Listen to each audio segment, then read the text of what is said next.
Welcome all to today's New Perspectives featured series, Discovering Sri Aurobindo. I'm Rade, and I am joined by Dr. Vladimir Yatsenko, your moderator for today, Dr. Kiran Singh from Auro University, and Mr. H.P. Rama, founder and president of Auro University. Before we open the seminar, let us come together in a few moments of collective concentration and prayer for India and surrounding countries that are experiencing skyrocketing cases of illness and loss due to COVID-19.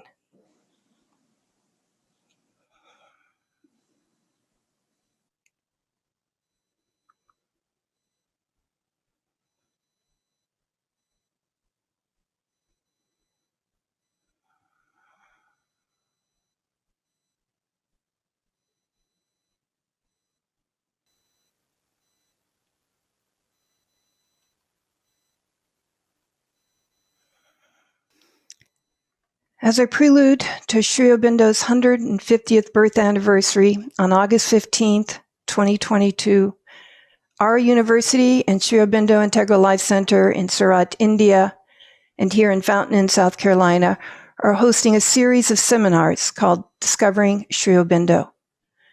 Through Discovering Sri Aurobindo, we hope to come closer to his vast heritage and to understand his depth of contribution to the future development of humanity in all fields of knowledge.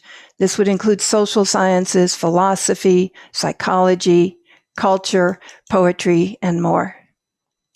Today, we feature discussions, films, and interviews on Sri Aurobindo's literary contribution to poetry, art, and drama. As you will see and experience, each presenter has been inspired in his or her own very personal way by Sri Aurobindo, and each has discovered a unique entry point into the subtle plane of originality and creativity. And each has found ways of expressing in form such creativity, manifesting its beauty so it may be shared and experienced by others. So we have a very full and rich program today, and so let me turn it over to our moderator, Dr. Vladimir Yatsenko. Vladimir.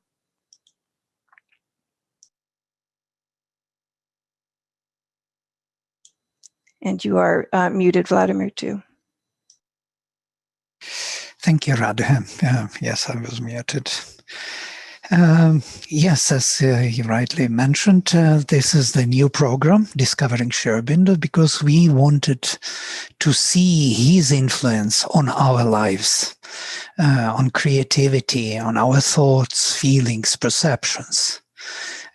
We would like to discover the spiritual presence in creativity, in composing music and art and drama and poetry, in making films, in our new ways of thinking and feeling, and our new understanding of values of life. We want to discover Sri Aurobindo's integral vision through our lives.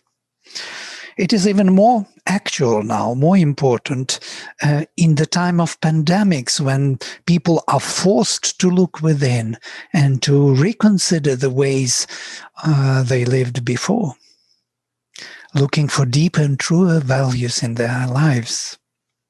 Today we are very happy to have with us 4 speakers: Aryan Bhattacharjee, Anu Majumdar, Shakti Balu, and Holger Yetter. Let me introduce them briefly before we come to them. Aryan is a student of New York University in philosophy and art. He is a young filmmaker, a poet, a motivational speaker, a composer, and even a black belt karate master. Anu is a long-term Aurovillian, an artist and poetess, a writer, a dancer, a choreographer, and a social worker. Shakti is a musician, songwriter, piano teacher, vocal coach, choir conductor. She's a singer, stage performer in jazz and classical music. She composes music. She is also one of the founders of AV, Aurobindo Sisters, so-called. And also she's an artist. She created many paintings, all oil aquarels and pencil drawings, which we will see partially today. And Holger is a musician, composer, violinist of a high kind, created a number of musical and poetry projects in Auroville over the years. And the whole Savitri project was recorded at his studio by Shraddhavan and edited and published. He was a composer and director of a famous musical opera in Auroville, Beyond Asleep and Awake, conducted by him and with Aurovillians. The whole Auroville was participating in that project. He conducts classes online in classical Western music also. So let us start with Aryan. Aryan, the question to you, Aryan. What role Sri Aurobindo and his integral yoga, so to say, philosophy, played in your life and in your choices in life?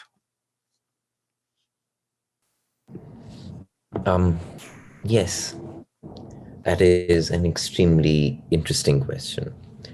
And before we go into that, the specific influence of Sri Aurobindo on my art and what I consider to be good art, I just wanted to maybe just get a brief overview for a minute or two on the whole spectrum of art, and that I'm still discovering. Being in a city like New York City, there's always something going on. There's always some art going on. It's so nice. I wake up in the morning and I go out to a park and there's a jazz entourage just playing. There's a big double bass and somebody's playing jazz in the middle of a park. And that's lovely. But there are also certain other dimensions to art, as I've seen it here. Specifically, postmodern art, a lot of abstract expressionism, which, to be very honest with you, I don't understand a lot of the time. And I have no shame in admitting it either. And I feel like it's a very intellectual form of art. It's sort of almost contrived in the mind to be able to say things that the mind itself perhaps doesn't understand very much. And so that's very interesting too. On the other hand, the kind of art that in my very limited experience, I've seen from people who believe in something spiritual and something higher, tends to be limited, if you will, sometimes to a very niche genre of art. There tends to be a certain kind of music, there tends to be a certain kind of color, painting, drama, which is great as well, but it tends to be sort of around a certain kind of sensibility. These are the two things that sort of on one level, extremely intellectual and just breaking barriers for no sake. This is something I find really interesting here. They just break barriers for no sake. It's just, we can do this because it's never been done before, hence it's worth doing, which is great. And then on the other hand, there's this sort of limited, beautiful but extremely explored already genre of art that comes around art that is spiritual. And these are the two extremes. And I feel like of all the like spiritual institutions, religious institutions, the great part is that Sri Aurobindo didn't want a spiritual institution or a religious institution, which means that we can break these barriers of one or the other kind of art. And that is where Sri Aurobindo's influence for me becomes clear and important. Because I believe at some level, and I remember reading an article where Sri Aurobindo dismisses aestheticism, that is art for art's sake. and he says that art should always have a greater purpose, of something being manifested from above, because it is a very powerful tool to be able to do that. And so I don't see why somebody who loves Sri Aurobindo couldn't be jamming on an electric guitar at 7 a.m. in the morning. And I don't see, I mean, of course, there are a lot of other complexities, and how rock music is, well, it's not the most sublime form of music, and it's been associated with a lot of not so great things. But in principle, I do not see why somebody who loves Sri Aurobindo could be jamming and shredding on an electrical guitar, or listening to different kinds of music or different kinds of art. Because even when I walk to the Museum of Modern Art here, and I see these very, very avant-garde pieces of art involving nudity and such things. I think to myself, if Sri Aurobindo was standing here, how would Sri Aurobindo look at this? And I've seen with Sri Aurobindo, even I've seen most of his pieces whenever he's talking about Heraclitus or he's talking about Indian thought, Indian culture, it's always in response to somebody. I remember there was a poor Mr. Ranade in his article on Heraclitus. And Mr. Ranade gets shown the daylight very, very sweetly, because he just swoops in from somewhere else, and he's not even engaging with him. But you know very clearly that he disagrees with him very fundamentally. Yet somehow, Mr. Ranade's views are accounted for in his larger scheme of things. And it's the same thing with art. If I were to see an electric guitarist shredding on a guitar and singing, almost screaming about drug use and such, it is not spiritual as such, but if Sri Aurobindo was standing there, perhaps he would see so much more in him than we can see. And I'm sure that he would love him that much more than we can see. And this whole attitude of going like, well, this is bad because it's rock music, is something Sri Aurobindo would never do. And of all the spiritual leaders and avatars that we know, I think Sri Aurobindo would be the most open, absolutely open to everything, and still including everything in his grand scheme of events, while also knowing exactly where he's going, which is so cool, and he does all the time. But you hopefully get my point.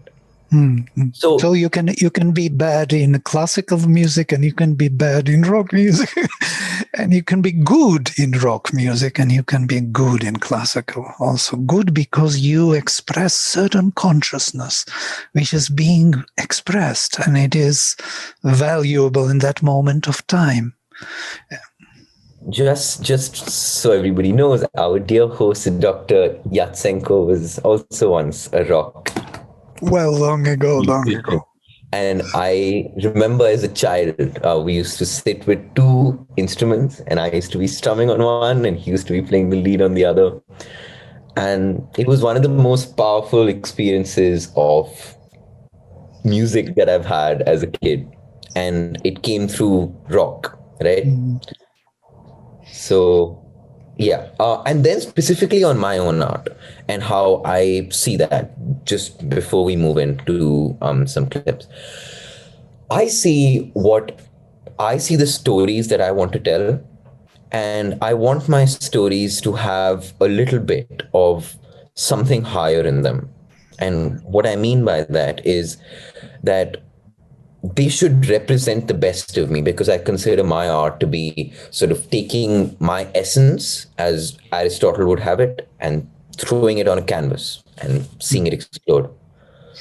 And it should represent the best of me. Not because I'm ashamed of what is not the best in me, but just because I want to use it as a tug rope to expand what is best in me. You tell me when you want to show your clip from your film, 1 minute clip. Just right after this. And so I believe at some level, I'm just looking for, there's a very particular flavor of innocence in people, no matter how good or bad they are. There is a slight bewilderment with the world and a slight degree of innocence that they all show. And I find that extremely pure, because that means that there is a degree of wonder that we have when we look at the sun in the morning. And that is what I try to capture, at least so far. And so there is a clip, which is a teaser from a film of mine, which is in post-production right now. And Shall I show it and project it? Yes, please.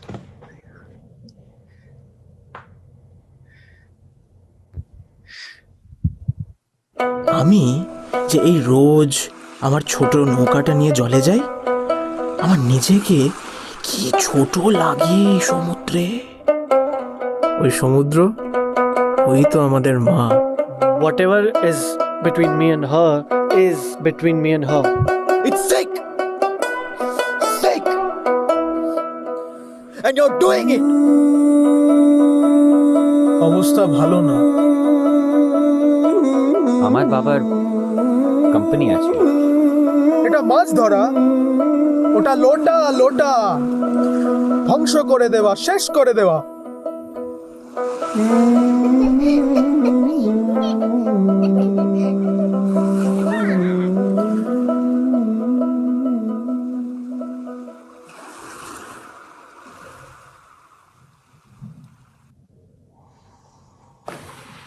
I must work. So that was the teaser. And I think one of the things that I've tried very hard to do is to know that there are not such great things in the world, and to acknowledge that they exist, but also to keep that idealism that we are all born with alive. I know most people turn cynical by 40 or 50. Because that is how the world makes you look at it. And it's difficult not to be so. But it's a choice that we have to, so that the next child who comes after me can still look at the world and see goodness and happiness and joy. We need to continue to be idealistic. Try to be idealistic. And then the next clip now, which is from my little amateurism to sort of great filmmaking. Shall I project? Yes, please. This is Beethoven at his deathbed, still trying to compose that one last piece of music. Oh, 1 second. Work. I have to get it down before it escapes. Please, no. Don't get up. I'll write it down for you. You can dictate to me. All right.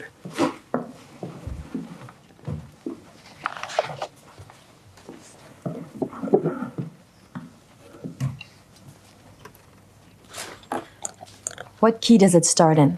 No key. No key. I can't write music in no key. Well, I can't write this in anything but no key. It's common type.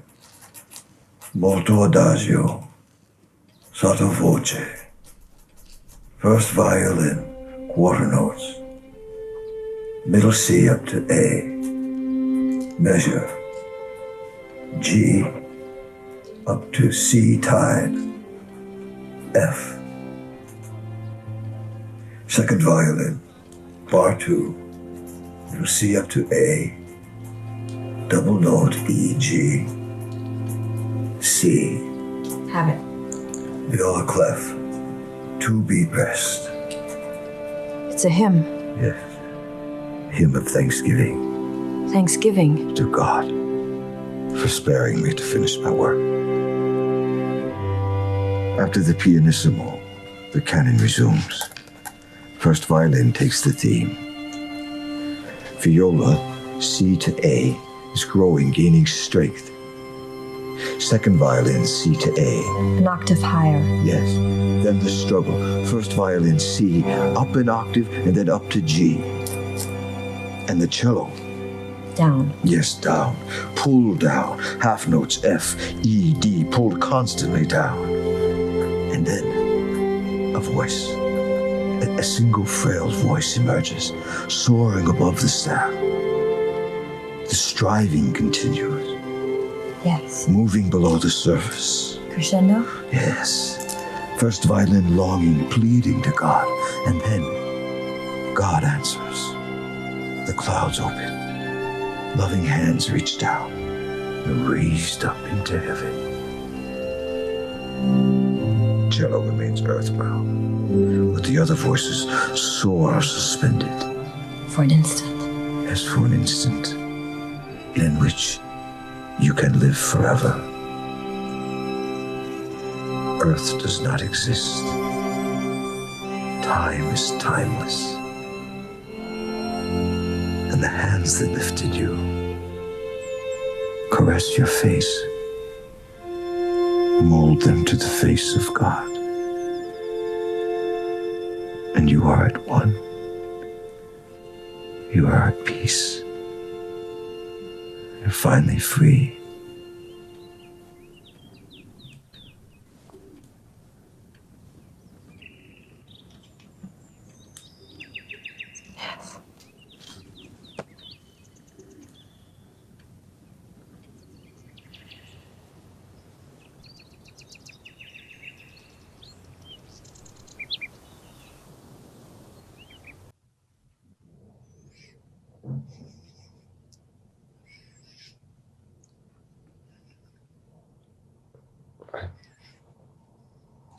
Um, in short, if there's any, if because I see that, you know, Aurobindo writes on everything.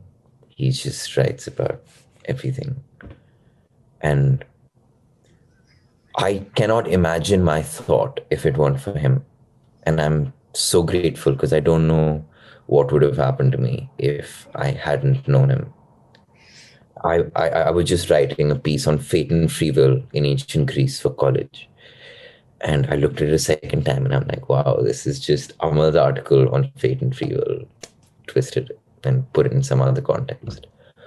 And all these ideas that I have are perhaps attributed to that at all levels. But just what I want to try to do is to know that Aurobindo himself would never judge anything for what it is, or dismiss it, or have this sattvic ego and say that it's inferior. I don't think he would ever do that. I don't want to do that either. And like Beethoven said, you know, at some point, maybe you reach that point when you're making art, that instant in which you can live forever, and God stretches out and turns your face into his own, and you become one. I think that's the purpose of art.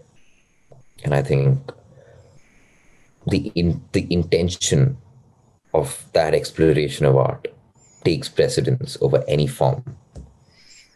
That longing to be able to hold something higher down, which is tough, but you have to do it. And maybe someday, hopefully, something of something higher is held down by this body in front of you, and that makes him a little happy. Yeah. Thank you. Thank you. Thank you, Aryan.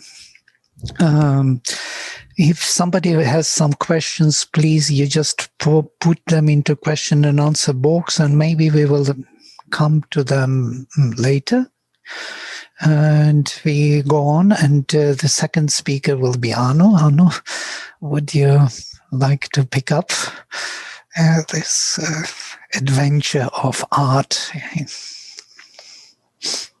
Yes, please go ahead, Arno.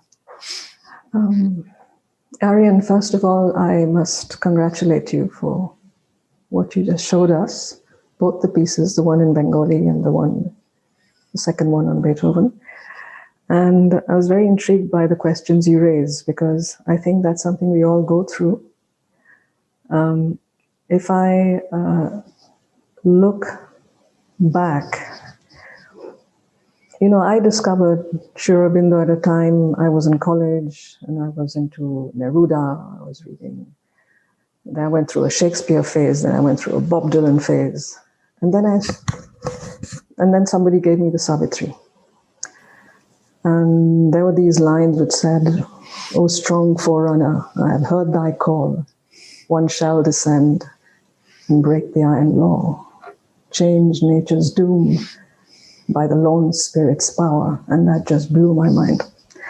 So, and I think I started reading him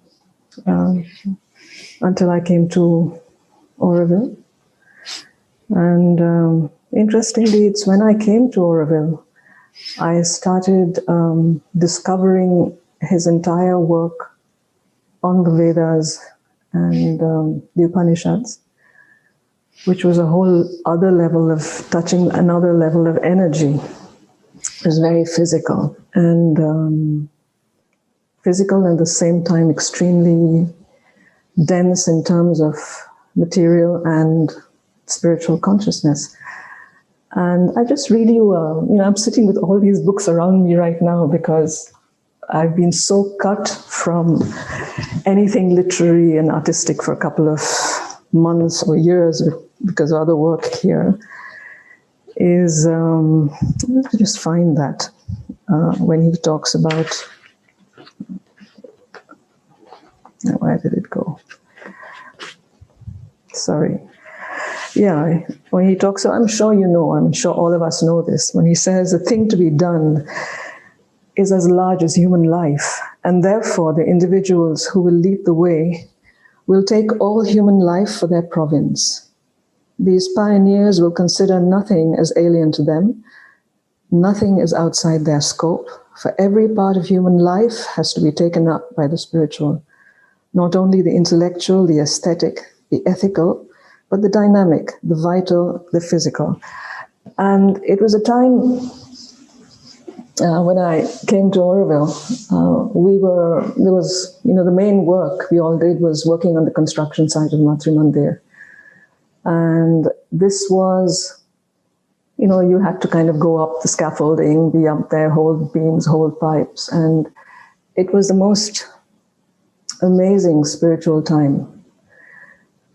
The most unlikely place to encounter something beyond you, something extraordinary, powerful, delightful, completely fulfilling. And perhaps I'll just read you a poem which came out of that time, just to give a sense of, where we were hanging in the sky at that time. And this was I'll come to the rest later. It goes like this. Impulse in the heart of a secret wind, inside the cave of a heaven-white sun, blue glory, where the eagle sweeps high, singing your kingdoms inside our lives. Deep the waves of that measureless song, like mountains tender with a force that turns across this dream-red earth of light, and your single green laugh that decides the world.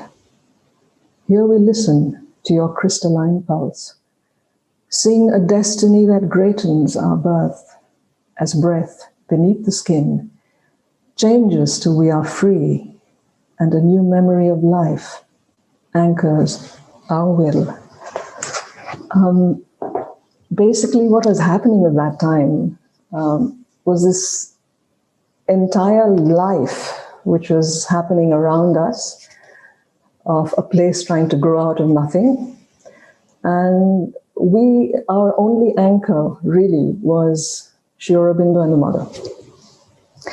And the one thing I had to grapple with is, do I have permission to write this or not? Not from the point of view of classically right or ethically wrong or whatever, none of those questions. Is that if you come to a certain point of experience, actually what you are expressing also, is that what is the path you make for yourself? Do you write the same stuff, or do you dance the same thing which has been done and has been done brilliantly and much better than anything you could have done? What is the line you pursue? And, it was a dilemma because there was nobody else around to answer that question. And then I came across, excuse me for reading out stuff, but I'm going to do that. I came across this stuff, this chapter in the human cycle, which is called the suprarational beauty. And there are two different things there. 1 second. So he talks about,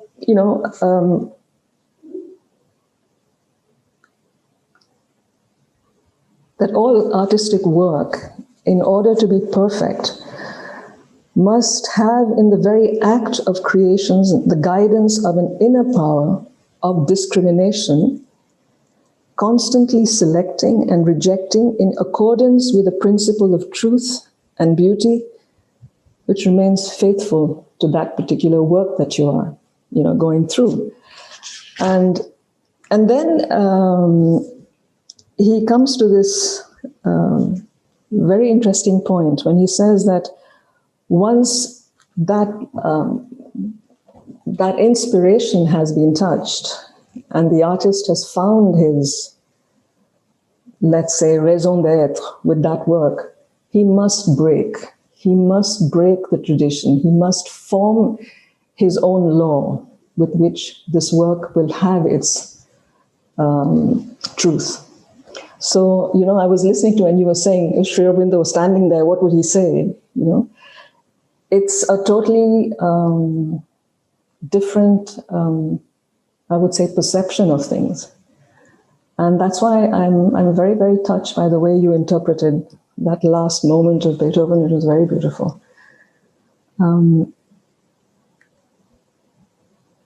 There were, of course, when I came to Auroville, I sort of made up my mind that I wasn't going to write another word till there was enough experience, because it was only experience which was going to guide what had to come out. And so, the poem I read before was actually written many years later, although it related to that moment of being up on the structure of Matrimande. What came first was actually the body, it was the dance. And even there, I went through a phase of learning the traditional form of Indian classical Bharatanatyam. And miraculously, my teacher left, and I was left with nobody except myself and the body. And the experience that body could harbor. And that became somehow the teacher, that the body itself becomes the teacher in the end.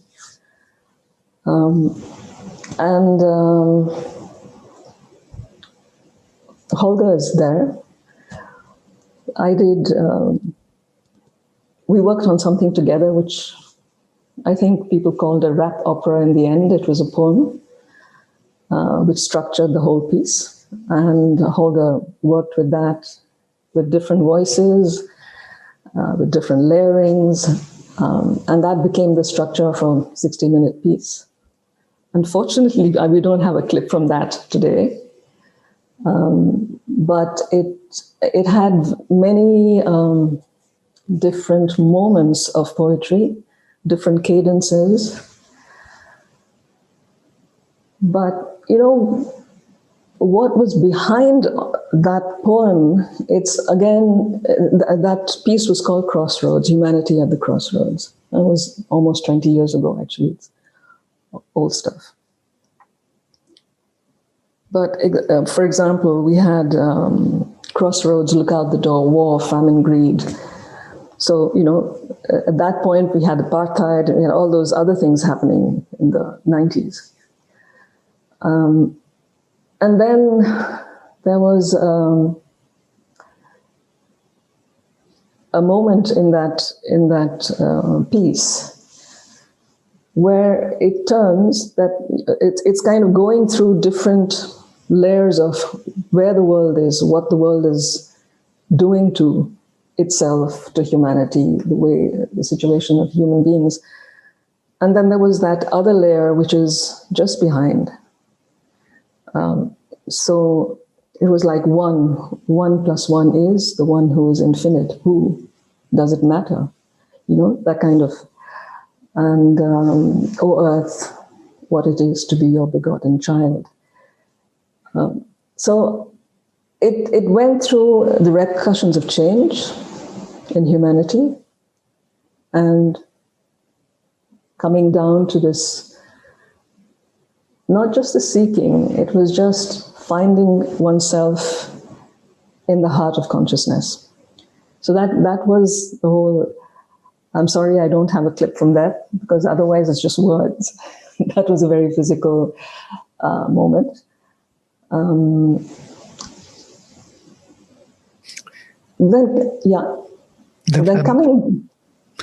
There were many beautiful projects which we didn't preserve. We were kind of flying through this opera. Beyond Sleep and Awake is another grand event, and Mantra, which you created, was a grand event. And even when we did a documentary with it, we didn't really preserve it. We have only clips of very old from tapes and so on.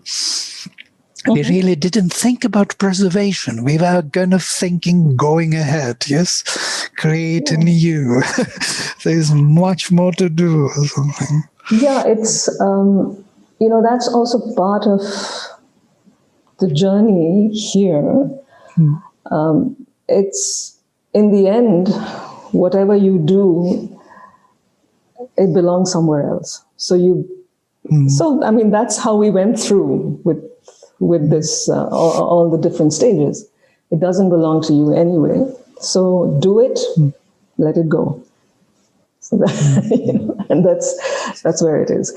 But there are many other things, because after I stopped, there was a long phase of dance choreography and everything, and I went through an injury, and that led me to books, 9 books, and a lot of poetry. And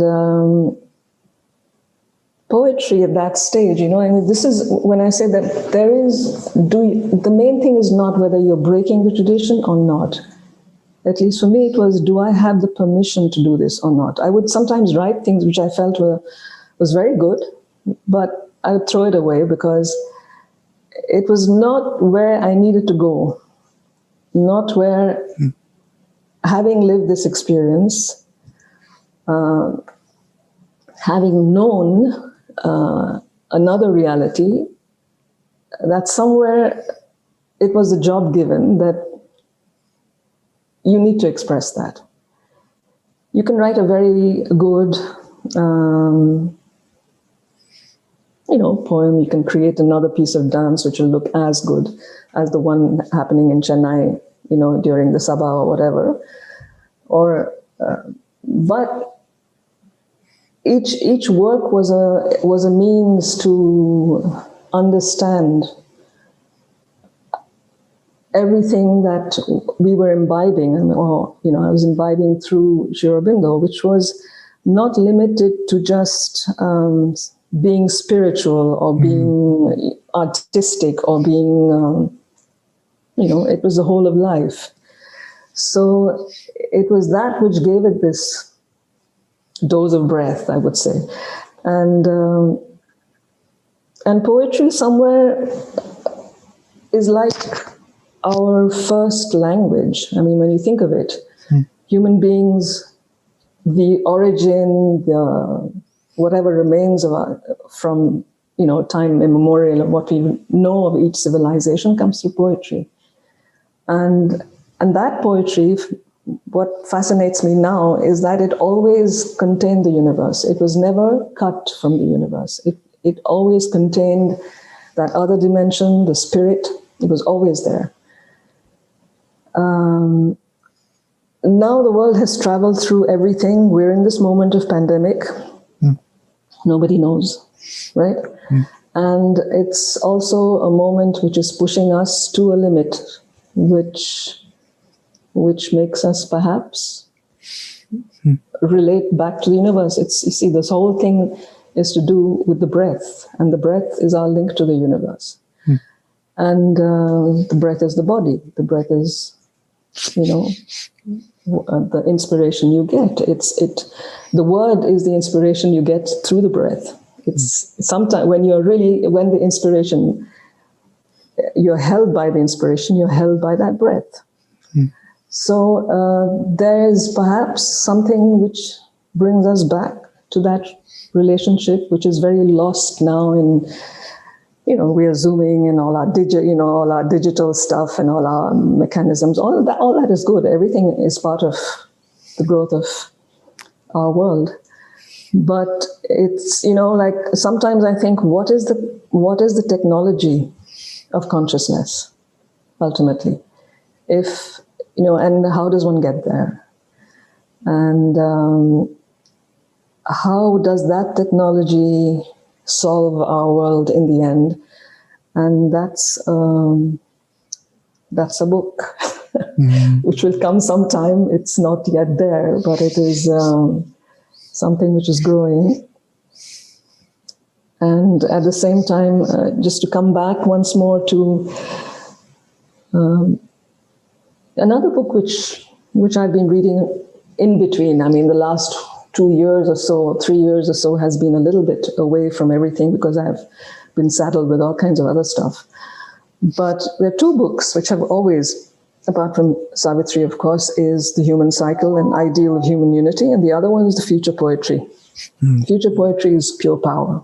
It's, if you read a line like, for example, he says, I love the second part, by the way.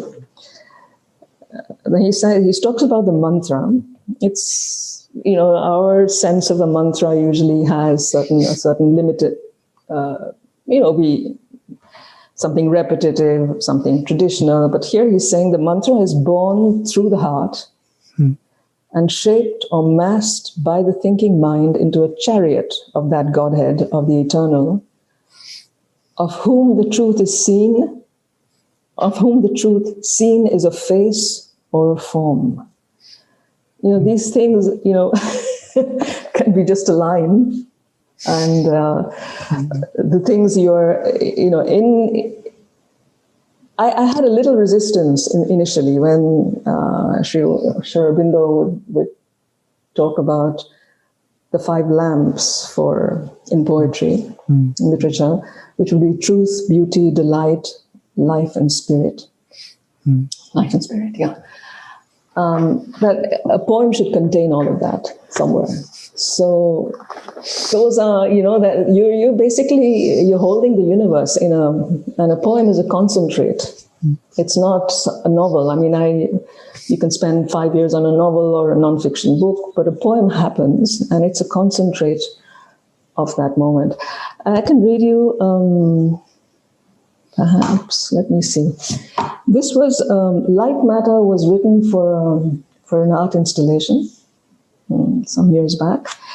And I had to do these poems which were done according to size. There was small, medium, and large. Basically, I was given, it was part of this project, that the small had to have so many characters, including the space in between. Then there was the medium size, slightly larger, and then there was the large one. And each corresponded to a panel of this work. And eventually the installation was a book of poems, which was unfolding book of poems on the stage. So I'll read you the very small ones, 2 or 3 of them. One of them says, the morning strays into sunflowers, quiet breeze. Warm pollen in the heart dissolves the emptiness. Still forest, light drips from 1,000 leaves. Altar of light, or a deep friend, again, laughing. And a slightly larger one. You see, what becomes interesting with poetry, especially with poetry for me, was that one starts to touch. How does one touch? The sensibility of the soul, let's say. I mean, I've written all kinds of poetry. I mean, we've done stuff like what we did for Crossroads, and we had very rhythmic things which would go grey alleys, jump lane, street by street, on the main highway, the light, fire rises, rises. So that's one type of poetry. And then there is this thing, how do you touch that sensibility of the soul? And part of this installation was very much in touch with it was called Light Matter. And it had its own resonance with the inner chamber of the Matsuri Mandir that you know. So this, for me, was, well, I'll just read it to you. It goes, fluid white density, crystalline silence, expanse of divinity, presence of peace, immanence of light, steadfast, conscious, palaces manifest where the truth dreams, anchor of new worlds, newborn, shining, in a nomadic architecture of the spirit, where the hieroglyphs of innocence climb through the breath, remolding the air with a contagion of victory. Flags at the invisible frontiers of joy flap through the heart and the fibers of the mind, transmitting deep signals to each passerby that transmutes the moment with beauty. So, yeah, this was a little book of 108 poems, like that. What else? Would you care to show the... Right. I would project now this is the old project. Unfortunately, it is available only in the lower format video. It's copy of the copy of the copy from Exactly. the copy. Yeah. I was shooting it, I remember. It was much better, but somehow everything was lost in time. And, there's kind of rainy seasons and all those tapes, they deteriorate, fungus everywhere. So we couldn't find the originals. So we found some kind of VHS copy which was hardly visible, but still it will give you a sense of what was there. It was a magical presentation. I can't forget it. It was so dense with meaning, especially for me as a, this student of the Veda. It was connecting the Vedic mantras and Sri Aurobindo's diction with the movement of the body and this expression in the body, which was very rare. So I will show a small clip there on the introduction. That means when Anu is introducing the fire in the dawn at the beginning of the day, and the awakening of the fire. Just a few small clips. Forgive us for this low quality, but still the sound is there. Let me project.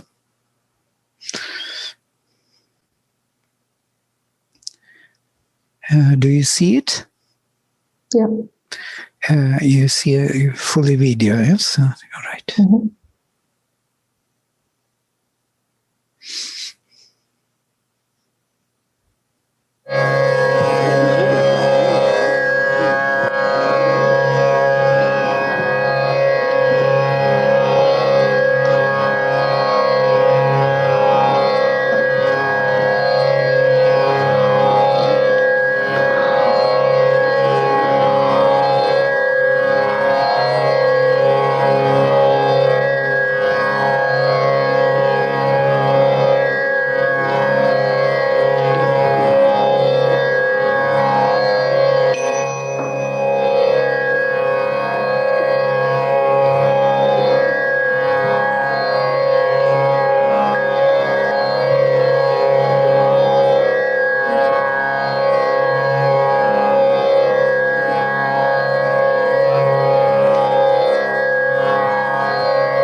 तत्सवितुर्वरेण्यम् भर्गो देवस्य धीमहि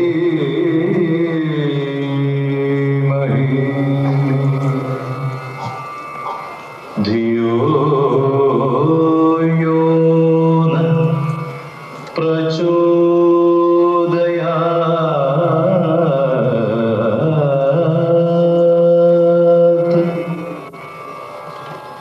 ॐ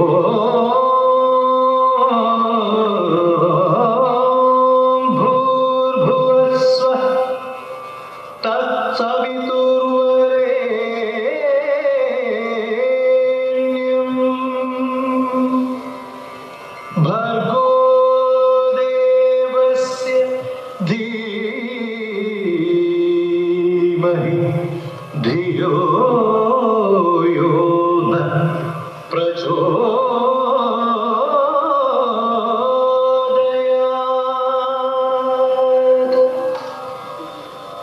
ॐ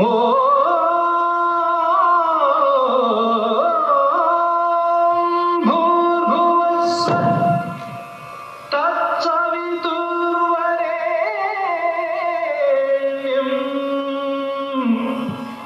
भर्गो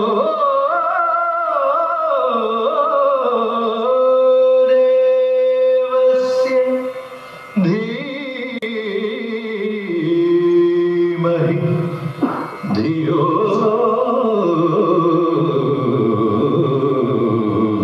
यो न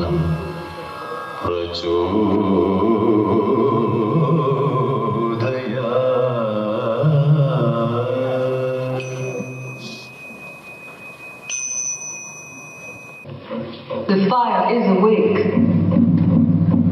fronting the dawns. One illumined, he becomes aware of the path of the seers, kindled to a wide might by the seekers of the Godhead. The upbearing flame opens the gates of darkness. The fire is awake, fronting the dawns. One illumined, he becomes aware of the path of the seers. Yeah. Past life. Yeah, past life, but only these few clips kind of. But that was amazing experience from the viewer, from the sitting there and viewing it. Who was that beautiful young lady dancing? I don't know. That's what I mean, past life, right? A long time. No, I mean, this work came out at a time I was really exploring Sri Aurobindo's translations and his interpretation of the Rig Veda, which is very different from the way it is traditionally seen. I didn't know if I even wanted to do something with it. And there was a moment when I started to read the translation in a rhythmic way. And suddenly the whole thing came together. It was, and because after all, a mantra is a very rhythmic, set of those couplets or whatever. They're very rhythmic. And somehow to just read them in translation like that or to treat it like that seemed, especially to do it physically. And that was important. So there was hymns to Indra, which were very rhythmic. There was hymns to, the dawn and all those things which were. But there was, for example, do I remember the one from, for example, the one from the hymn to Indra, because there were these 4 stages. That was also very interesting to explore, especially I did that in mantra, that there is that invocation of the human soul through the will, which is the fire. Then it goes through several layers of growth of, traversing several layers of consciousness. And symbolically it goes through Indra. the mental power, then it goes through Surya, the power of consciousness, and it comes to Soma, which is ultimately the unity of all. Now, for example, Indra would have something like, with that opulent pleasure which is thine, O Indra, awake as our friend of delight. Mm-hmm. Slayer of the darkness, warrior of light, guard us, draw out from us the nourishing force. And so that's one kind of energy. And then something like Soma had, O pure flowing wine, win for us the felicity, Lord of delight, entirely glorious and thousand energized, stream pure for the winning of our plenty. Stream forward like the sea, forward, forward, forward. So that it's, those realms of consciousness which one travels, but it is not something alien. I mean, it's not something, what I don't mean alien, it's not something cut from life. That is what is very interesting to see. So all those, the power, the invocation is something which grounds, brings life to another force. And that's what I meant, that when all the ancient cultures, I've been very fascinated by that all the ancient cultures had that connection with that energy, with that force. It recognized, acknowledged that. In the world where we are now, that acknowledgement is very often missing. There is that emptiness, that blank space, that unknown. Mm. It is the unknown. I mean, even in spite having gone through, do I know everything? No. But it is a doorway. It is this doorway which, and there are many means, Veda is not the only one, there are so many means. It's that connection, say with the synthesis of yoga or the life divine or anything else, or even a flower coming out of the pavement, right? Mm. So there was all of that. And do we still have time, or do you want to move on? Oh, we can round up, yeah. Okay.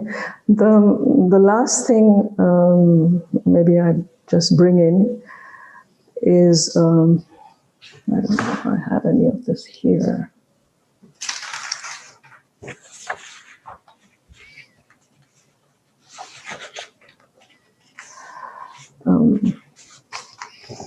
There's a book actually which is called The God Enchanter.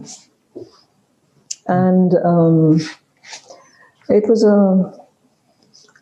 was a series of short stories, not short stories, short chapters of 12 characters across the world. 2 of them were non-human. And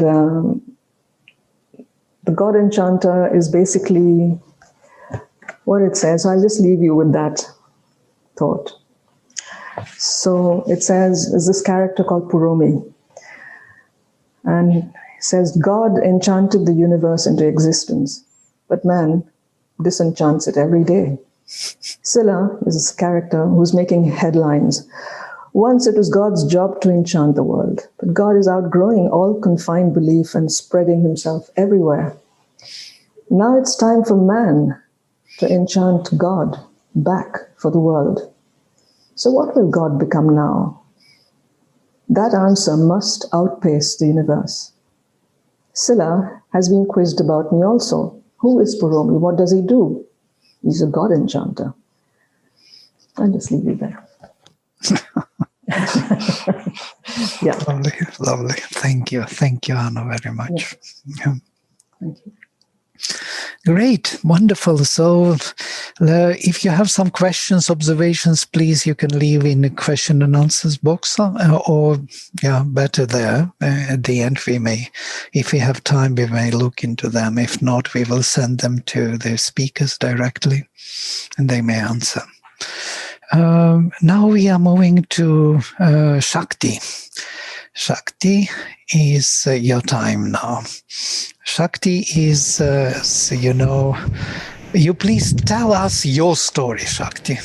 Okay, I will be very short, actually, That because don't have to be people short. present so much and so beautiful. Thank you for your presentation. It was very interesting to listen. Do you have some noise? I think that is fan or something. Can we switch off fan for a while you talk, Okay. and then you put it on when we project your video? All right, we did. Okay, thank you. Yes. Good morning, good evening, everyone. Nice to see you, dear faces here, everybody. And I would like to say that what about me and Sri Aurobindo? My life could be shared on two parts. I didn't know Sri Aurobindo, and then I knew who is Sri Aurobindo. And it was completely, my life changed when I knew who is Sri Aurobindo and what he did to the world. I got the book. First book actually in Soviet Union which was printed was Adventure of Consciousness of Sri Aurobindo. Sri Aurobindo or Adventure of Consciousness. And first time when I heard the name Sri Aurobindo, I felt so good. I felt so comfortable.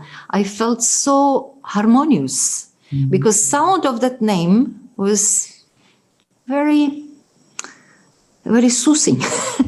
How to say. And I understood that there is something hidden in that sound of the name. It was recognized by somewhere here. And first 2 pages I read of this book and I understood then I want to be there. When I was very small, my father was actually very close with me and he gave me a lot of love and security. I used to bother him, asking him, what is behind those stars? He said, more stars. I say, behind those stars? He say, even more stars.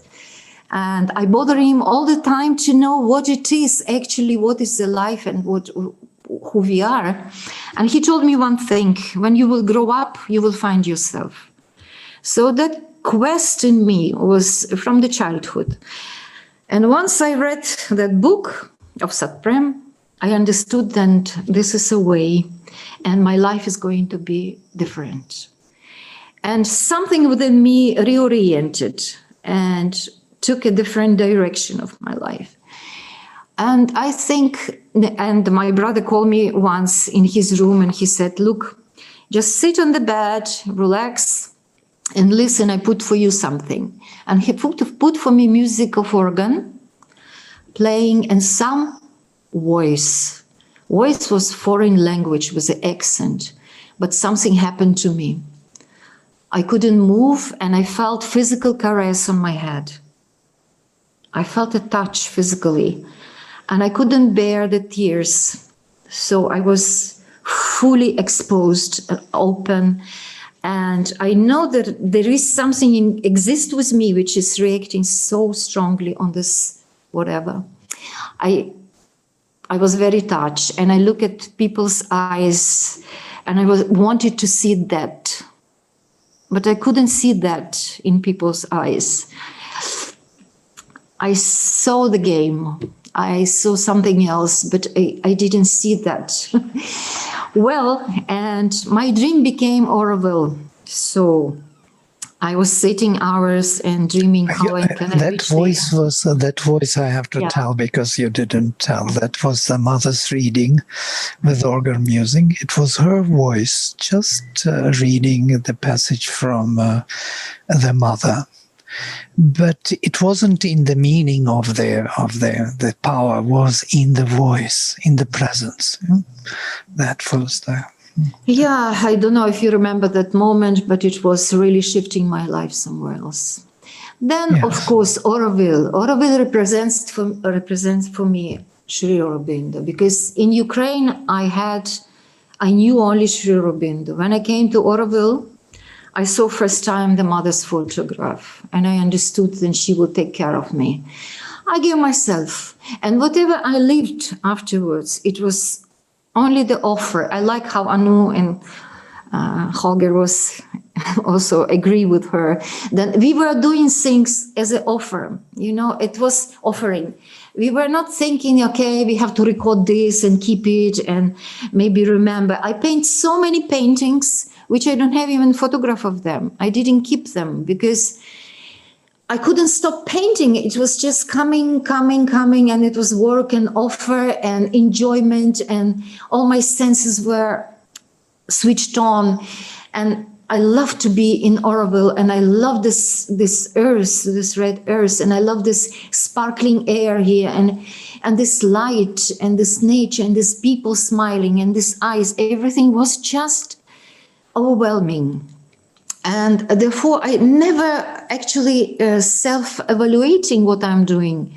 I never did this self-evaluation. And it's very difficult to say how Sri Aurobindo influenced me.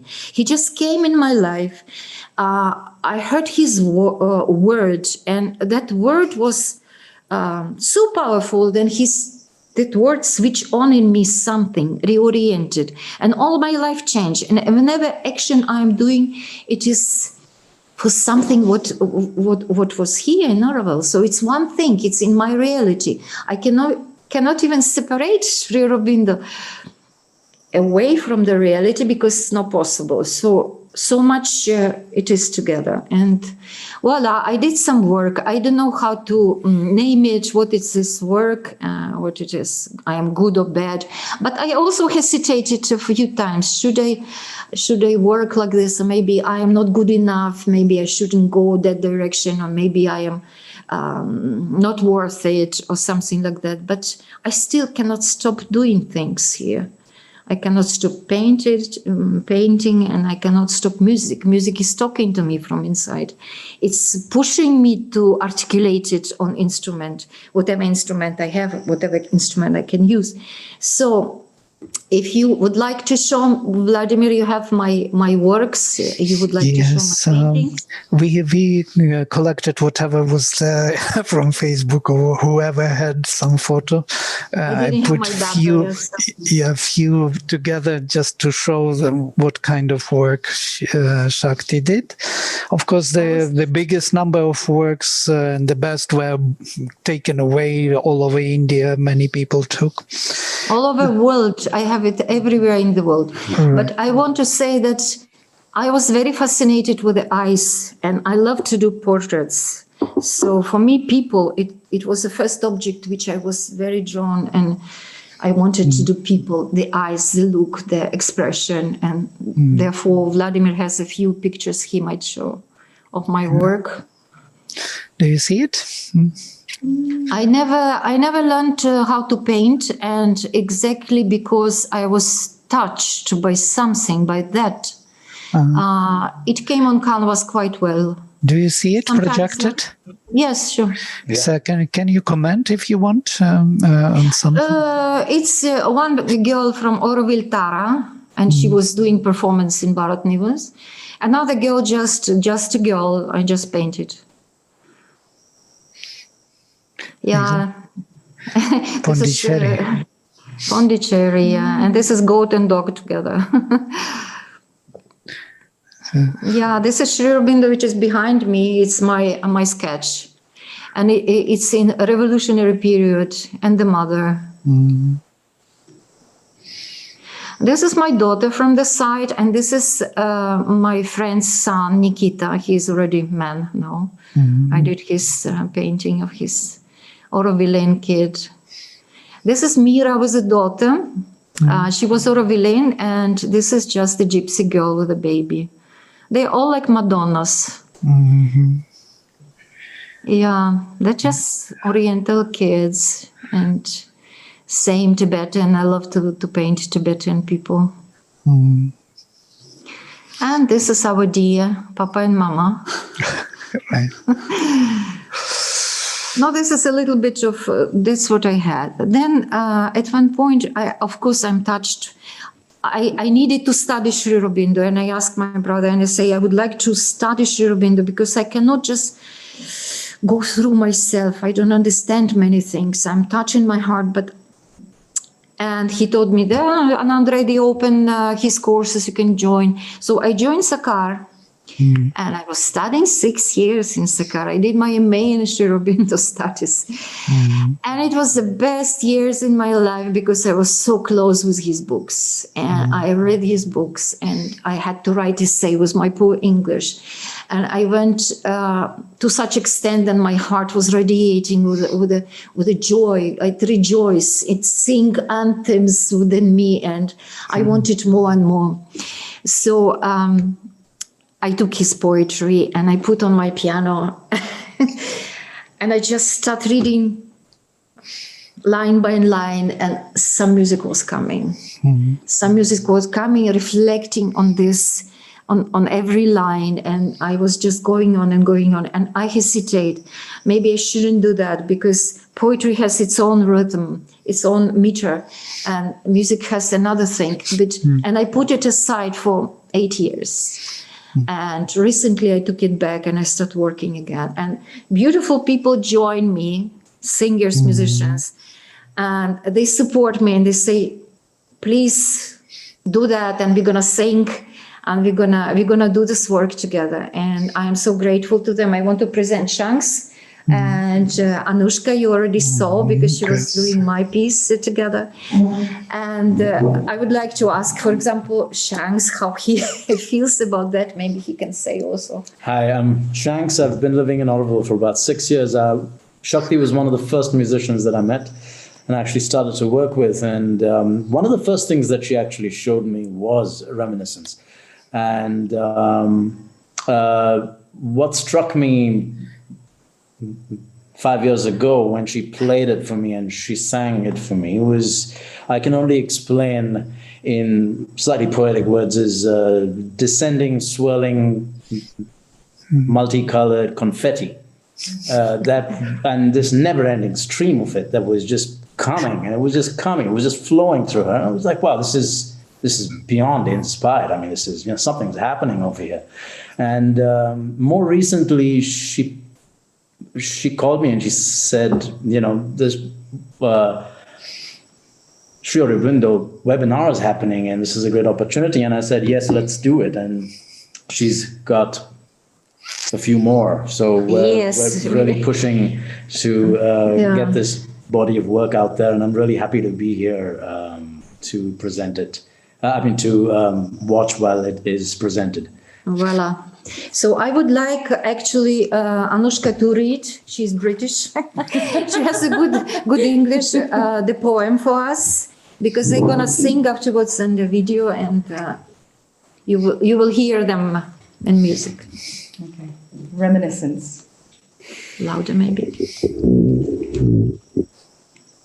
My soul arose at dawn, and listening heard one voice abroad, a solitary bird, a song not master of its note, a cry that persevered into eternity.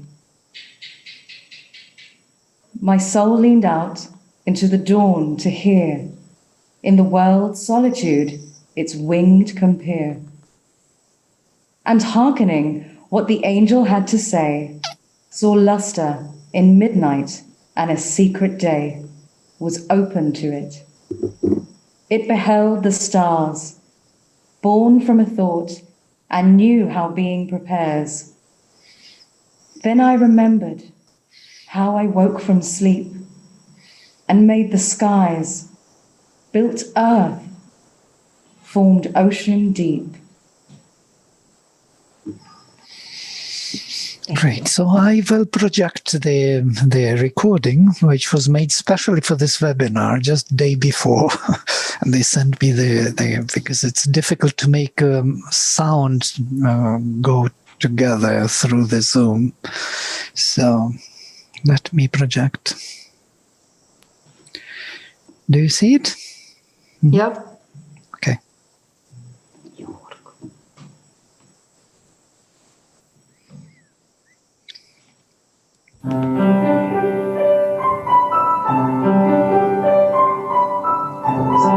Enough volume or more? It's good. My soul arose at dawn, and this swelling heard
Thank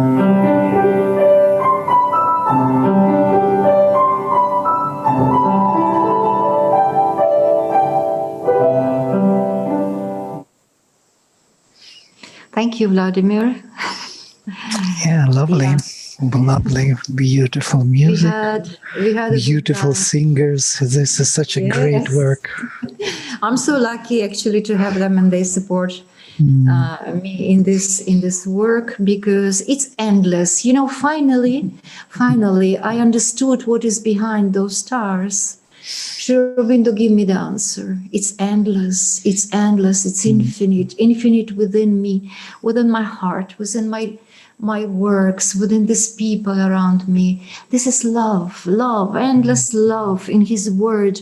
And whatever they did with Mother to this earth and to us, I'm so filled with gratitude. And all of you brothers and sisters, we are going one direction. We are still in one stream. We are constellations of the stars, and we are reflecting. And I'm so grateful to you guys, and you exist, and we are in one family. Thank you so much. Thank you, Shakti. Thank you. Wonderful. Yeah. Lovely. So we are coming to Holger. Holger, finally. Sorry to be you are the last one, but no. I'm not sleeping. Now you can you imbibe everything, all this. Now you can project your own into it. Please. Okay, that's more difficult than when I than you thought. To be the last one here. It's nice to see the variety of points of view. And if we would have 20 or 200 Aurovillians asked here, or even also outside of Auroville, we would have as many stories as we would have people. So we have a social variety. That is quite nice. I enjoy being in Auroville and see so many interesting lives unfolding. For me personally, I didn't come to Auroville because of Mother or Sri Aurobindo, because I didn't know them before. Okay, I know them a little earlier before, like half a year before I came. I wanted to, if I'm going to Auroville, I should know who is Sri Aurobindo, that kind of thing. On the other hand, when I was 14, between I was 14 and 16, I had almost weekly meetings with a very good friend. And these meetings were reserved for discussion how we would create an alternate society, a city in which people would live on different premises. And I remember distinctly that when I was 16, I read a small article in a newspaper about a town called Auroville. And I read that and said, oh, cool, they're already making it. I will go there. So that was when I was 16, and that it was founded even on spiritual grounds, as Anu so wonderfully shows us in that book on Auroville, that I was not aware of. My way of becoming into this was a deep dissatisfaction with the society as it appeared to me. And naturally, I was first very politically leftish, of course, engaged. And then I noticed that this would not be enough of an answer. So I became very interested in psychology, hoping that this would go deeper. And then I found also with some, actually quite some psychotherapy, that this is also cleaning up quite something of the personal mess, but not cleaning up the mess of what it is to be human. So for that one, naturally, you have to go even one step deeper or higher into the spiritual realm. And then I became originally, of course, totally anti-religious. And I would say, I said when I was 18 that I'm an atheist, which I wouldn't say today. But then I got interested in I followed for a while a Sufi. I was very impressed with this. I started to learn Arabic and read the Quran for about a year. And then this man died, unfortunately. And so I got interested got contact to yoga. And then there was some student of Yogananda coming regularly to Munich, my hometown. That was Hariharananda. So I got an initiation, and then I did Kriya Yoga for 2 years, actually quite intensely. And all these things are helping me. I read Master Eckhart, very important person for me. I got acquainted with Ramana Maharshi. That was my first contact to South India, and all this. And on my first trip to India, which was long awaited by me, I got kind of stuck in North India, in Puri, and I was quite disenchanted of spirituality in general, because it was not giving me a new father. I wanted a real father, one I could trust in, and I couldn't find it. Not in Hariharananda and not in any other guru. So I said, okay, I'll go back, I'll make a career, which I did as a musician. And only when I was 33, which I thought was quite old, I realized that I get more and more overweight, and I do another show with great players, and it doesn't lead me anywhere. And luckily, I found a nice girl who was even more dissatisfied with her life than me and had a more explosive nature. And that propelled us more or less within 2-3 months. We decided to go to Aurobindo. And then I started studying how come that Aurobindo at all exists and still exists, because that's the very interesting thing. There are many communities of the type, maybe not as big, but when I came, we were only 900 people, so wasn't that huge, especially not compared to the famous 50,000. So for me, it was still quite a small commune. Everybody knew everyone. Today, when I go to Putus, they say, "Hey, Olga, where have you been the last years?" I said, in my studio. So for me, it's kind of the reverse going into that whole material. So I was, when you said maybe I can speak how Sri Aurobindo influenced, I was close to saying, can't really say much about that. But I think, I remember some 10 years ago, somebody says that a man comes to Aurobindo and will speak called Michael Murphy. And I knew that name because when I was young, I was married to a 13-year-old woman who was doctor of psychology in the Munich University. And she told me a lot about Esalen.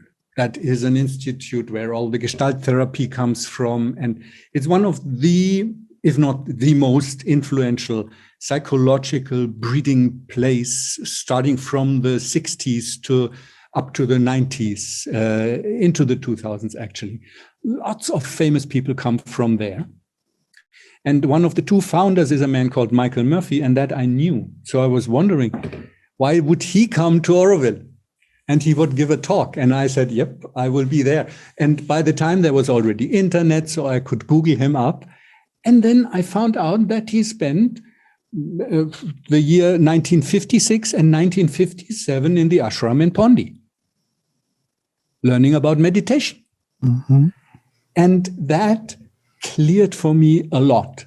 That means suddenly I realized that if you today read a magazine like Cosmopolitan or any of these things that are rather surface oriented, right? It sounds and reads very different than what was, say, in a newspaper in 1960. Mm-hmm. So how come? What is different? It's the influence of psychology, first of great people, great minds, Freud, etc., and then it waters down, it trickles, and in the end you have the normal, what's in the television and what influences everybody. Everybody. So the influence that is interesting, the influence of Sri Aurobindo on the world is actually not measurable by how many books he sold, because he didn't sell many, right? And it's also not measurable by walking around and say, do you know Sri Aurobindo? In Germany, nobody knows. And in India, they say, yes, yes, wasn't he somebody before Gandhi? So it'll be if anybody knows him, it's a freedom fighter, which, well, according to most Aurovillians, probably is not the most important part of him. So how is that influence really happening is not, I think, is not so much as I read Savitri and that changes me, or I have this or that spiritual awakening, or which I do have, but I just don't value these things very high. So because, you know, you can also smoke some dope and have some crazy experiences. So it's something that happens inside me with or without drugs is actually not important. It's fancy and it's entertaining or it's intense, and after I'm not the same person. True. I can say when I was 20 and had my first LSD trip, after I was not the same person ever again. Yeah, but I'm not praying to the holy LSD. So it's just something that happens. But what really is important, I believe, what really is important is what influence does it have? Where does it trickle through? You know, and that is very interesting. That, for example, Esalen has been very influential, not always very deep, especially in the last 30 years. It's rather, you know, fashionable and costly and these kind of things. It's getting, it's very business then for the last 30 years. But you can't think of this world easily, especially of the Western world, without people like Fritz Perls, who was there for 5 years and developed his therapy there. So how come that is there? Well, because that man was looking for something and found quite a bit in the Sri Aurobindo ashram. So here we have a kind of not even second, but third and fourth generation of in German Geistesgut, so of spirit, kind of, but not the spirit Sri Aurobindo would talk about. It's the worldviews, maybe the active worldviews that shape today's world. Of course, there is the great god of money and whatnot. All, yeah, that is true. Yeah, and if we see some American president, we can be quite sure that that spirit of Sri Aurobindo hasn't reached him. That is obvious, but it's not the only thing that exists, by far not. So the influence of Sri Aurobindo on the world cannot even be measured by the success of Auroville, which I personally think is a success, but it's not as central, maybe also not as central as we all would have hoped. Yeah. It is a little bit sidelined. It might get eaten up, but this doesn't depress me that much because that is not the only thing that happened. You know, it's the influence. If we could say, if I might get an arch back to Beethoven, that particular piece of film is, of course, very romanticized, because this is not how composition works, also not for Beethoven. And we all know that he was pretty deaf. So if his copyist says, you mean crescendo, he wouldn't say yes, because he wouldn't hear her, because he was deaf 100% at that time.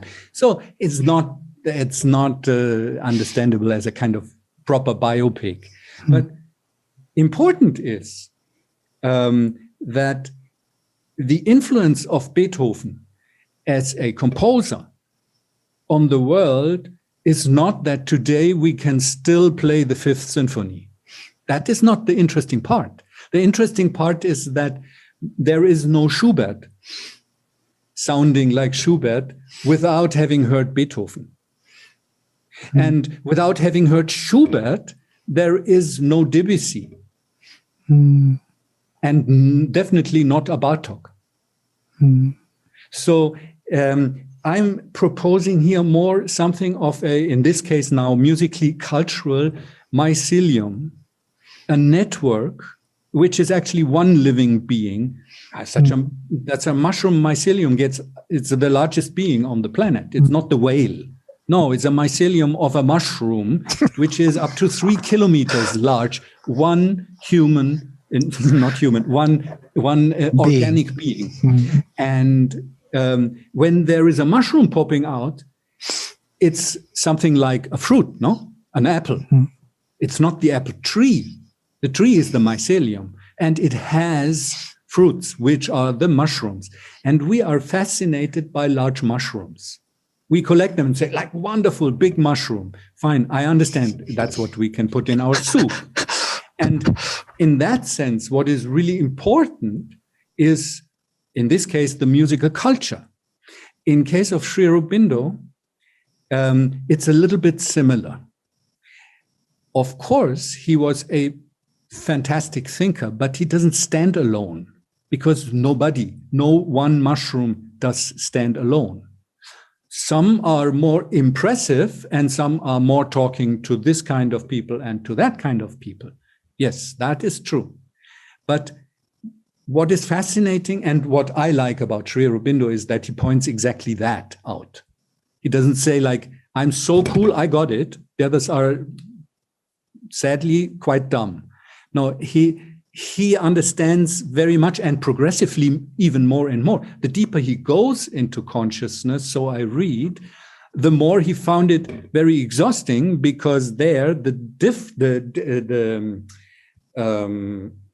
separation of the individuum from the collective consciousness is not existing really anymore.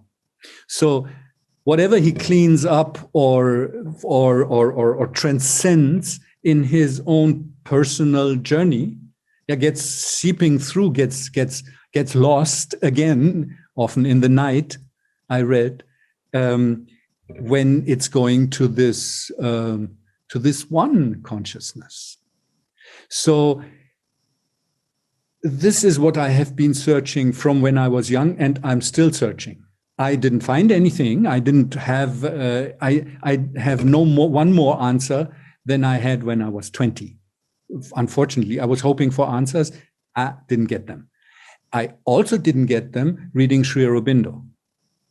I got a lot more questions since I read Sri Aurobindo, a lot more.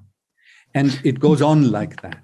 Is it not better to have questions than... Yeah, for me, yes, it's fine for me. I'm just saying, because everybody always, like the whole guru thinking has to do with, I don't know, but my guru knows. Yeah. And that doesn't work for me. Has never worked I tried so much, because I figure it would be so nice. I would wish that, yeah. But I totally admire Beethoven, absolutely. But sorry, I have to play my own music also. I know it's not as good as Beethoven, but what can I do? I have to do that. And the same thing is for the thinking also. Definitely in the thinking world, Sri Aurobindo is one of my big heroes, but I still have to think what I think, which is often ridiculously flawed. And now I'm 62 and it hasn't become really much better, but that's the journey. And I appreciate Aurobindo for that, for being a non-institution on the planet that is not only unable to streamline, but also really unwilling to streamline. That's one of the best things I can say about Aurobindo. It's very exhausting because nothing really works well. But things that work well, we have already in Apple and Microsoft. These things work more or less, right? So we don't need to duplicate that. So that. So what would be your view on then on Aurobindo, its purpose? If it is not really, and Aurobindo unfortunately falls a little bit into that trap of being, propaganda, some kind of, showing off, showcase that becomes, because we need resources, we need to attract some attention. Exactly, and we are also under attack. So that means if we are not making to some extent clear to the outside that we are actually doing something work here. We're doing something, exactly. Yeah, that we have to somehow also show, not because then we're more proud. No, then we're maybe not shut down. That's really good. That's already an achievement. Yeah, then we can do what we are doing. Hopefully, not everybody, but quite some. So I'm permanently grateful for Auroville's existence, because I can do things that I otherwise cannot do so easily. Absolutely. I'm very grateful for that. Yeah. Interesting. So to whom am I grateful? Well, I'm grateful to the mycelium, to the human mind that stretches out and wants to, put there and say, here we try something, here we try something. Yeah. So the total respect for and gratitude in this case for Sri Aurobindo and Mother comes in my case only up then when I say, yeah, but that's not easy to pull off. To announce something like Auroville and then do it for 5 years, that's not very difficult. But we are over 50 now. And we are still not functioning. But we continue to be. This is for me is very, very good. That would be not a very good television talk I'm doing here, because for me, not functioning is a very normal thing. Yeah. Of course, it's not very popular in the world. Yeah. I think we are much better functioning than the democracy in Germany or in America. Those are the much larger disasters. Or in Russia. Oh, yeah, exactly. You are from there. I'm not even look there. I wouldn't understand this one. So here, of course, there are quite some sad stories and undercurrents and so on, but it's in flux. Right now, again, there was a period when there was quite some difficulties coming through the management of finances within Auroville, and now new people are there. And this is what I saw from when I came in 91, I think. I was present in the election of the second working committee. And Auroville was stuck for a while, and then somebody in this meeting, not too many people were there, maybe 100 or so, a lot by standards of today. And then somebody stood up and says, since we cannot come to really a good idea here, I suggest that the next working committee consists of, and then came a lot of names that I didn't know. And among them also Anu. And then I said, and everybody, then there was nobody saying something. And then suddenly there was a sensation in the room of, yeah, that's probably it. I think it was Menaik who said it. I don't quite remember, but not a person with any kind of authority or so where everybody says, well, if she says it, then that's the working committee. Not at all. It was just somebody who said, maybe those people do it now. That's the problem of Auroville in general and solution at the same time. Exactly. This is the fun. And when I saw that, now we are too many people for these kind of processes. One cannot dream of that now. But this was still one of the last days of the early days where I said, damn, I have come to the right place. This is what I mean, Right. This is what I mean. That was a truly anarchist moment, actually. Right. Divine anarchy, that's what Mother wanted. Of course, the divine one. Yes, it was super peaceful, and everybody was going home and said, "Okay, cool," and it actually really worked. Interesting. So these things are wonderful, and these type of things also still happen. Maybe not that much on the political, organizational level. World has become more difficult. Orwell has become bigger, and so on. But I have plenty of examples like this. And I like it for that. And and the same thing is true, of course, for the art. So Sri Aurobindo has been, for me, influential through his poetry all the time. Because I'm also kind of a romantic, not too modernist kind of person. I studied classical violin. So I was attracted to the quality of his writing. Yeah. Not at first, not so much. I was more into the poems than into Savitri. I just couldn't get through Savitri, also partly because I couldn't speak English very well. So I learned English by reading Sri Aurobindo that way around, because I said, "Hey, come on, you have to do your homework." So then more and more I got into the spiritual, very gradually, over every decade more, into the content, I could say, of something like Savitri. But it was other smaller poems of him at first, which I put to music, and also I started children's songs with Sri Aurobindo. Dreamboat, I made a children's song out of that, and so on. Then that I did the children's choir, which made this opera. So this is my journey, and I'm very grateful. Wonderful. And you can show some of the works that I selected now to show, of course, from Savitri.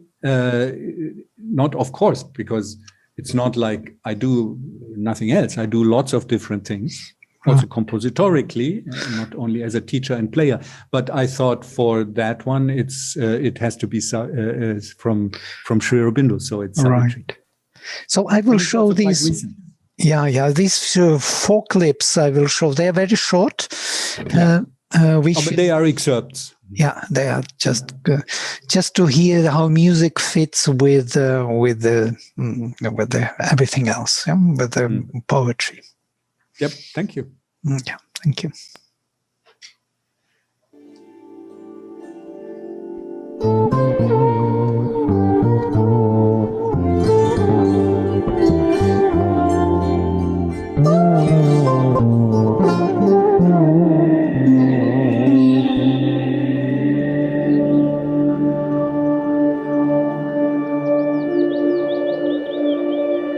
A crowd of mountainous heads assailed the sky, pushing towards rival shoulders nearer heaven, the armored leaders of an iron line.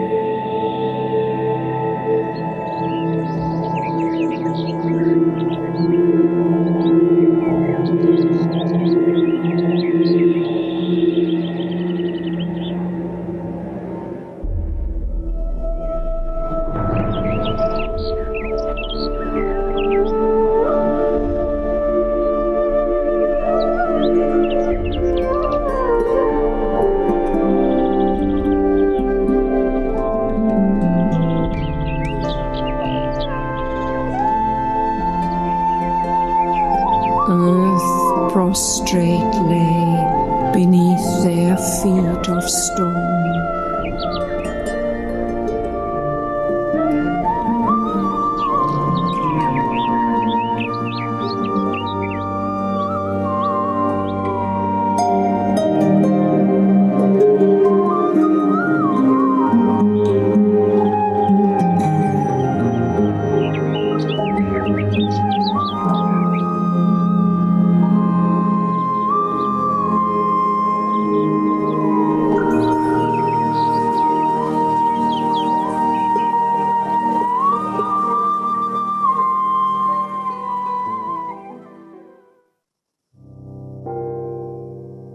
A dwarf, three-bodied trinity was her serf.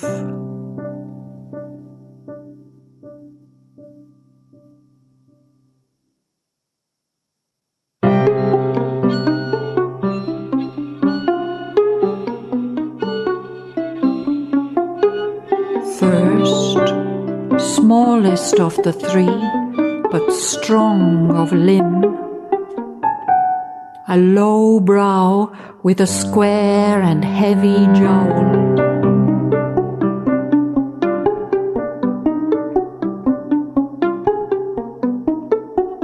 A pygmy thought, needing to live in bounds, forever stooped to hammer fact and form.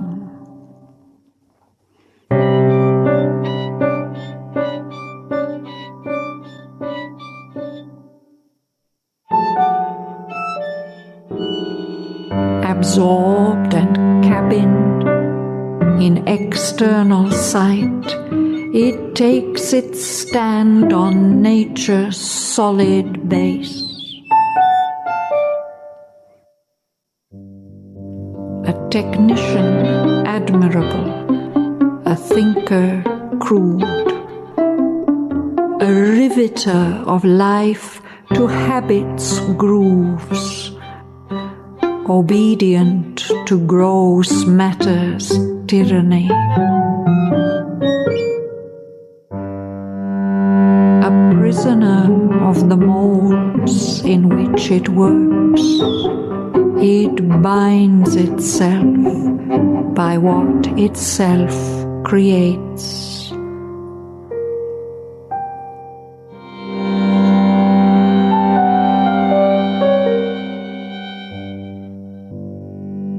A slave of a fixed mass of absolute rules, it sees as law the habits of the world. It sees as truth the habits of the mind.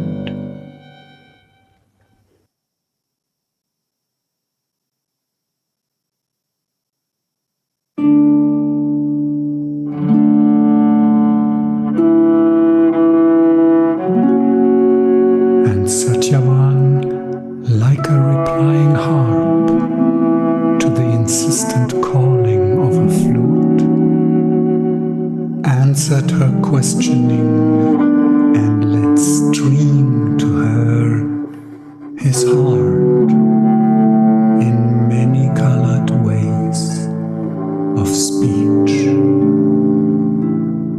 O golden princess, perfect Savitri, more would I tell than failing words can speak of all that thou hast meant to me unknown, all that the lightning flash of love reveals in one great hour of the unveiling gods. Even a brief nearness has reshaped my life. For now I know that all I lived and was moved towards this moment of my heart's rebirth. I look back on the meaning of myself, a soul made ready on earth's soil for thee. Once were my days like days of other men. To think and act was all, to enjoy and breathe. This was the width and height of mortal hope. Yet there came glimpses of a deeper self that lives behind life and makes her act its scene. A truth was felt that screened its shape from mind, a greatness working towards a hidden end, and vaguely through the forms of earth there looked something that life is not and yet must be.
That was very soothing at the end. Very beautiful. It's Sunil, no? You know that? Yes, Sunil. Yeah. You just put him into interpretation. With violin, right? Yes, because was never a big fan of him, and also shouldn't even say it loud.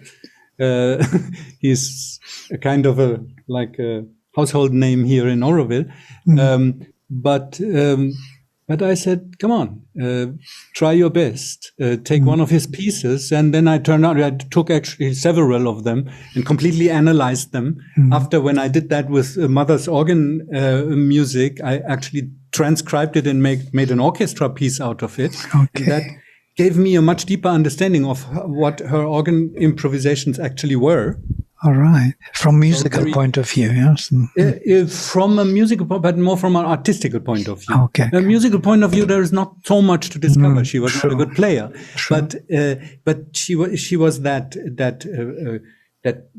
fluent spirit without interruption. And when you listen very closely, you can contact not so much the fact that he goes to G major and then F major, and that's not terribly interesting, but she never collapses. The consciousness is completely all the time uninterrupted. And that is fantastic. Yeah. So for me, that was very good. So I said, let me do that with Sunil also. Maybe I can, come a little bit into a different. And when I played it myself, like this piece, then I really like to listen to this and say, like, oh yeah, it's actually cool. What do we need more than a major chord? If the flow and the arch is good.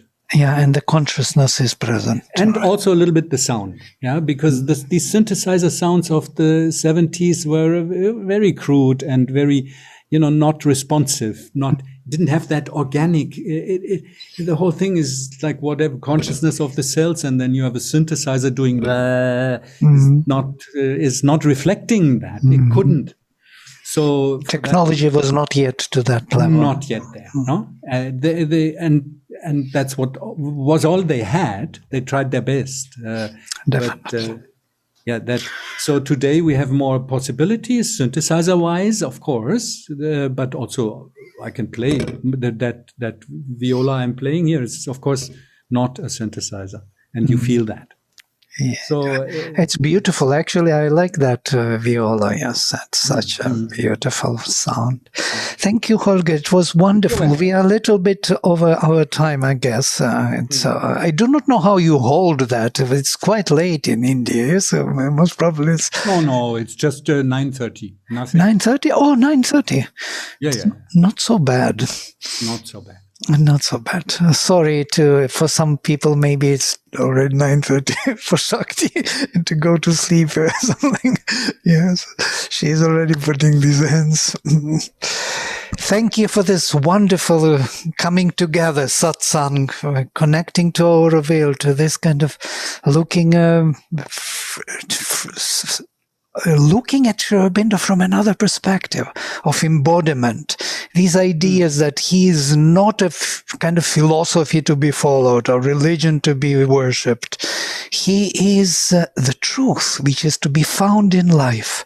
And that's what Aurobindo is doing. That's what the world is doing, knowingly or unknowingly. And it is happening, and it will happen.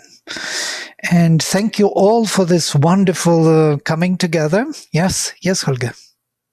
Yeah, you have to switch on your muted. Sorry. There is one thing that's not mentioned because it's an excerpt. Those wonderful paintings that we saw are from Lille, our Aurobindo, one of the Aurobindo painters. Yeah, it's of course not me. I made the movie and I made the music. Right. Shraddhavan was reciting, and the paintings are from Emanuele Scanziani. All right, lovely. Thank you all, and all the best. Namaste. Namaste. Thank you all very much.